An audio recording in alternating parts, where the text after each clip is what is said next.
Domingo, 9 de agosto de 2026, dia dos pais e hora do Café com Cossenza, que entrega tênis fresquinho toda manhã, inclusive este domingo, que tem jogo de João Fonseca.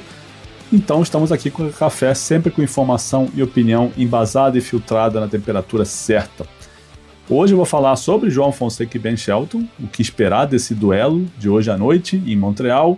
Também vou comentar a jogo polêmica envolvendo o João, por causa da frase dele de alguns dias atrás, quando ele brincou sobre a sugestão do sérvio de ter jogos em melhor de 5, mais 7 mais curtos, indo até 4 games. Vou repassar também os resultados do dia em Toronto e Montreal com Sabalenka eliminada. Vamos ver o que isso significa para a chave. Vamos começar com Fonseca e Shelton, claro, né, como sempre. O jogo está marcado para não antes das 19 horas de Brasília, vale vaga nas quartas de final. O Shelton é o único top 10 vivo no torneio e é o atual campeão do Masters 1000 canadense, que ano passado foi em Toronto. E é a primeira vez dele nas oitavas de um 1000 este ano. Falei isso em alguns episódios já, que ele até começo do torneio só tinha uma vitória em Masters 1000 na temporada inteira. E agora está aí nas oitavas enfrentando o João. O João vai fazer sua terceira participação nas oitavas de um 1000, a terceira nessa temporada. Ele também ficou entre os 16 em Indian Wells, quando ele perdeu do Sinner, e em Monte Carlo, quando ele avançou às quartas e perdeu do Zverev na frente. O João e o Shelton se enfrentaram nas quartas de final de Munique, um ATP na temporada europeia de Saibro. O Shelton venceu por 6-3, 3-6 e 6-3. É um jogo com um cenário um pouco diferente, outro piso, um pouco de altitude. O João sempre ressalta muito isso, embora não seja tanta altitude assim, são 500 metros. É diferente de onde o João treina, evidentemente, que é nível do mar, no Rio de Janeiro. Ele também não passa tanto tempo no Rio de Janeiro assim, como a gente sabe. Mas, enfim, era uma condição que ajudava um pouquinho o saque do Shelton pela altitude, nem tanto pelo saibro. Agora acontece o contrário, agora não tem altitude, mas é quadra dura, que é um pouquinho melhor para o saque do Shelton, embora seja um jogo à noite, com condições um pouco mais lentas do que as de dia. Talvez isso ajude o João, tira um pouquinho de eficiência do saque do Shelton, talvez o jogo tenha um pouco mais de trocas de bola por causa disso. Vamos ver. Como eu já falei em episódios anteriores do Café, o encaixe aqui, o matchup é complicado para o João. Por quê? Primeiro que o saque do Shelton é excelente, é muito rápido, é um saque de canhoto, é incomum, né? Não é um saque que o João enfrenta todo dia, e a gente sabe que a devolução do João não é uma devolução, né, elite, top 10, top 20 ainda. Então, contra um saque como o do Shelton é mais difícil para o João. O forehand do Shelton, que é um forehand de canhoto, é bom, a bola dele anda, ele consegue botar topspin quando ele quer, ele consegue angular quando ele quer. Então a combinação, né, o saque mais um do Shelton é bem perigoso. Se a devolução do João não estiver afiada, não estiver conseguindo botar essa bola funda, ele vira passageiro ali com o saque a primeira bola do Shelton, né? Se o Shelton conseguir atacar essa primeira bola com o forehand sempre. O Shelton é um cara agressivo, gosta de jogar comandando os pontos, gosta de jogar atacando, não se incomoda de correr riscos. Então, se o João só botar a bola em quadra na devolução, sem conseguir profundidade, peso ou mexer o Shelton, ele vai entrar nos pontos na defensiva e aí fica mais complicado, né? O João não é um cara que se defende tão bem assim, não é um cara que a gente observa e fala, nossa, ele ganha muitos pontos saindo da defesa para o ataque. O João não é tão bom nisso, a movimentação do João ainda não está no nível elite. E quando eu falo elite é top 10, top 20 ali, mais top 10, né? A movimentação do João não está nesse nível, então ele não chega em tantas bolas como chega o Roder outro dia que eu dei como exemplo. Então eu acho que esse jogo ele é um teste para a devolução do João, que precisa ser boa o bastante para não deixar o Shelton comandar os rallies o tempo inteiro. Tem que ameaçar, tem que fazer alguma coisa. Se estiver tomando ace, muda de posição, vai para frente, vai para trás, vai para um lado. Tem que fazer o Shelton pensar. Não pode deixar o Shelton ficar disparando ace ali à vontade no saque. Tem que fazer o Shelton pensar, né? Nem que seja ameaçar, devolver um pouco mais de dentro da quadra de vez em quando, dar um susto no cara, fazer o Shelton pensar né, a cada saque. Se ficar à vontade para ele, aí fica fácil demais. E também é um teste para o backhand do João, que não é o golpe mais forte dele do fundo de quadra, a gente sabe disso. e provavelmente ele vai ter que lidar com muito forehand cruzado do Shelton. Então é difícil, né? Como eu disse, se a devolução no João não colocar ele bem no ponto, não tirar a eficiência do saque do Shelton, o Shelton pode ficar ali comandando ponto, atacando com o melhor golpe dele, que é o forehand, no pior golpe do João, que é o backhand. Então, tem que tomar cuidado com isso, né? O João tem que encontrar maneiras de levar o jogo para a direita dele, para atacar a esquerda do Shelton, né? O backhand do Shelton, no caso que é o lado direito, mas tem que, nem que seja atacando a direita, atacando o forehand do Shelton também, mas o jogo não pode ficar só, o João não pode aceitar um jogo inteiro no backhand dele o tempo todo, é perigoso. O que pode jogar a favor do João aqui, eu acho? A devolução do Shelton não é nada espetacular. Se a gente olhar em números, a devolução do Shelton é até pior que a do João. E não estou falando nem de fundamento, não estou falando de mecânica. É que os números do Shelton nos games em que ele devolve são muito ruins. Ele não está nem entre os 70 melhores do circuito. Ele ganha só 13% dos saques dos adversários e converte só 34,6% dos breakpoints que ele conquista. Quando conquista. Para vocês terem uma ideia, o João, que também não tem os melhores números do mundo em devolução, ele tem 20,7% de games vencidos no saque do adversário, ou seja, 7%, 6 pouco por cento a mais do que o Shelton, e 41,9% de aproveitamento em breakpoints, o que é bom, contra 34% do Shelton. É bom. Então, se o João cuidar bem do saque dele, a gente vê uma possibilidade interessante aí. Fica no saque, espera um game ruim do Shelton, e de repente você belisca ali um 7, 2 e acha um caminho para vencer essa partida, né? O saque do João tem que entrar bem, tem que entrar melhor do que entrou contra o Casper Ruud. O que ele fez de, vou colocar só o segundo saque aqui, acelerar um pouquinho mais o segundo saque, não sei se funciona assim contra o Shelton, não sei se é algo que se sustenta por muito tempo. Contra o Ruud, que devolve lá de trás, não estava fazendo nada, se atrapalhou com o kick do João, que é realmente um kick muito bom, mas contra o Ruud, o João se safou ali no primeiro set e saiu de um buraco. Não sei contra o Shelton, né, como é que isso vai acontecer. Esse kick ele joga, né, no forehand do Shelton também, então até isso é um encaixe que o João precisa fazer algum ajuste. Mas, assim, isso que eu falei do João segurar o saque dele ali, esperar um game ruim do Shelton, o Shelton tem tido games ruins na temporada, não vem sendo uma grande temporada dele, ele vem perdendo jogos grandes, jogando mal em pontos delicados, jogando mal em breakpoints. A gente viu isso recentemente em Wimbledon, que ele perde um jogo que era super ganhável, um jogo que ele teve match point, inclusive. Então ele bate muito forte na bola, ele corre muito risco, e às vezes ele dá 3, 4 pontos de graça num game e perde o saque. Foi o que aconteceu no segundo set dele contra o João em Munique. A quebra do João vem num game muito ruim do Shelton. Mas é o que, assim, se o João estiver precisando jogar na defensiva, de repente fica trocando bola, faz o Shelton jogar, para ver se uma hora, né, ele dá esses 2, 3 pontos de presente e o João consegue uma quebra aqui, uma quebra ali. Vamos ver o que acontece. Mas tem que sacar bem, porque tem que botar um pouco de pressão no saque do Shelton, e uma das maneiras de colocar pressão no saque do adversário é você confirmar o seu saque sem passar sustos, né? Você vai confirmando bem ali, e quando você é ameaçado o tempo todo, o adversário até saca um pouquinho mais confortável, sabendo, putz, se eu for quebrado, eu posso quebrar de volta ali. Mas se o João estiver confirmando o saque bem, de 15, de 30 no máximo, o Shelton pensa um pouco antes de sacar e de correr alguns riscos, né?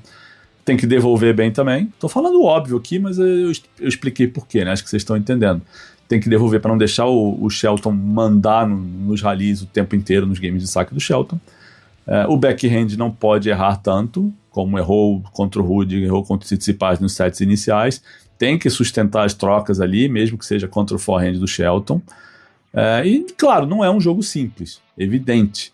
Mas o Shelton não é exatamente um cara imbatível também. Então não é olhar para esse jogo pensando que, nossa, é impossível o João ganhar, é difícil. Não, o Shelton é um top 10, é um cara competente, é um cara que tem armas para esse tipo de jogo, né, para esse tipo de piso, joga, né, quadra dura, é melhor para ele. Então é óbvio que é um jogo difícil, mas está longe de ser um milagre o João ganhar essa partida, né? E como eu falei, acho que até o horário, por ser um jogo à noite, com condições mais lentas, a bola né, encontra mais resistência viajando, né, no ar. Então tira um pouquinho da eficácia do saque do Shelton. Talvez seja um pouquinho mais difícil fazer o winner do fundo de quadra. Então talvez os pontos sejam mais longos, e eu acho que pontos mais longos favorecem o João. Pelo menos é o que eu acho antes do jogo começar. Vamos ver como é que as coisas se desenrolam. Antes de ir adiante, quem está curtindo o Café com Cossenza, dá um like, compartilha, manda um comentário, faz o algoritmo rodar, levar o café para mais gente.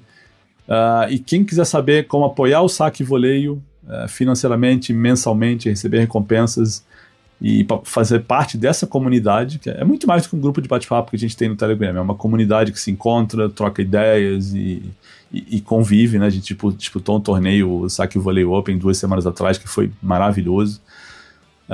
Então quem quiser entrar para essa comunidade, dá uma olhada lá no apoia.se/saque e voleio para saber as condições, o tipo de apoio, como fazer, o que recebe em troca.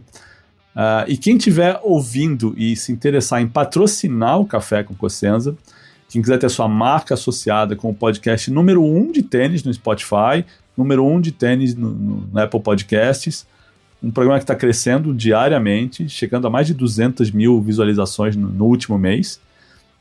Quer saber como patrocinar, associar sua marca, ter sua marca citada diariamente no ar e aparecendo nos cortes, né, em vídeo? Manda uma mensagem para mim que a gente conversa. Bom, outros resultados do dia. Brasileiros, Orlando Luz e Rafael Matos, quando eu comecei a gravar, estavam enfrentando o Francisco Cabral e o Tracy. Nossa, esse jogo tá 11-12 no match tie-break. Eu vou abrir aqui uma janelinha, ver se eu consigo abrir no Disney Plus enquanto esse jogo tá rolando, para ver se eu consigo pegar o final. Vamos ver que quadra é a Rogers Court. Cadê? Não. Deu Luiz e Matos aí, 13-11 no match tie-break. Não consegui ver o match point. Mas vitória brasileira, 6-7, 6-3, 13-11 no match tie-break sobre o Cabral e o Tracy. E eles passam para as quartas de final, vão pegar Andreozzi e Guinar. Ótima vitória. E legal que eu consegui falar isso na hora que estava marcado no meu roteiro aqui, coincidência enorme. Outros resultados do dia, acho que o destaque não pode ser outro, por enquanto, é a derrota de Aryna Sabalenka para Alexandrova. Esse jogo foi 7-6, 4-6 e 6-4. É a quinta vitória da Alexandrova sobre a Sabalenka. O head-to-head entre elas é 5-5. E não é aqueles head-to-head que assim, a tenista Alexandrova ganhou 4 jogos lá 10 anos atrás. Não, a última vitória dela sobre a Sabalenka foi ano passado. Então ela realmente incomoda a Sabalenka e conseguiu uma boa vitória, suada ali, terminou com uma dupla falta da Sabalenka no 4-5.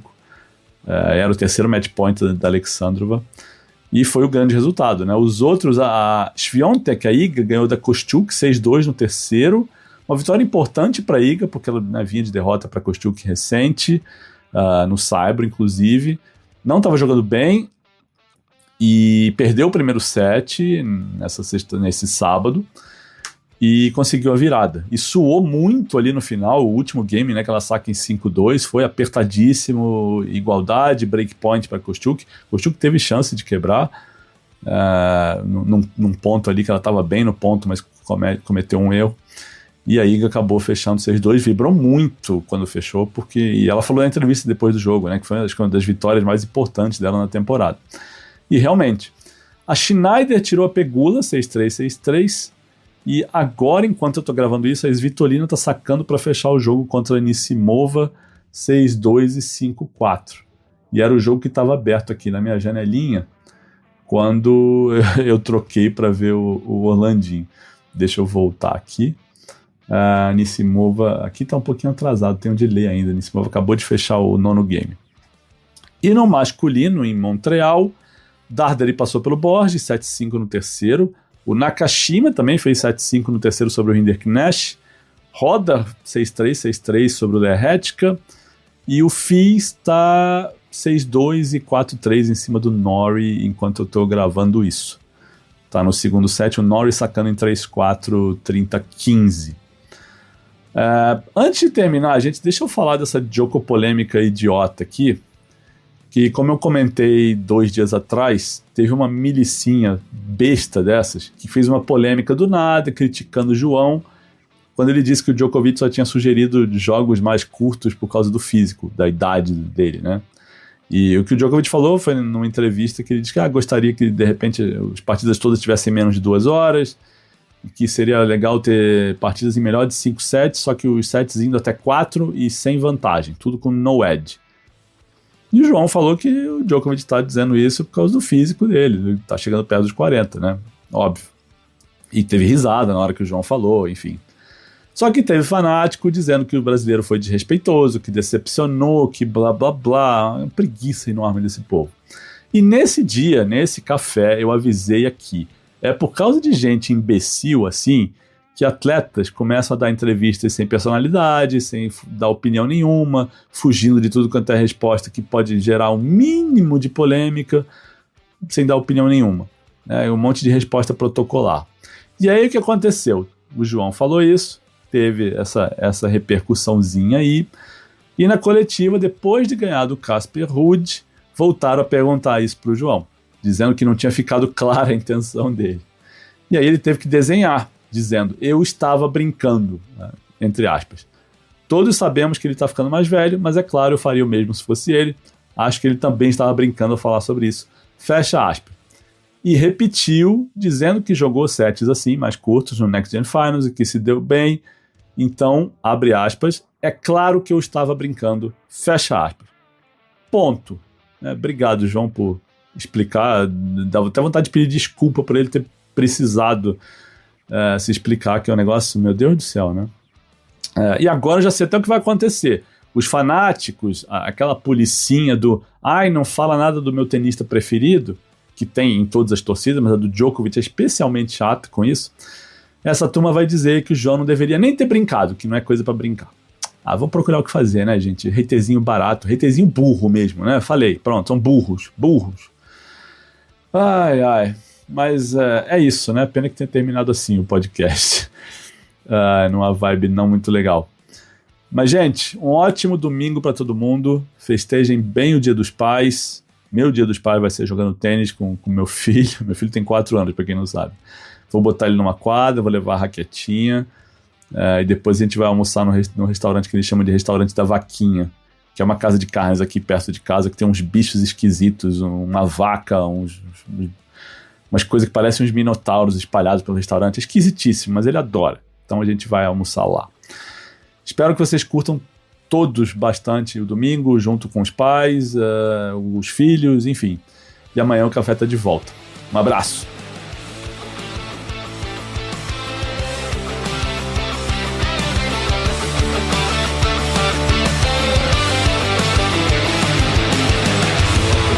Inscreva-se no canal e dê um like.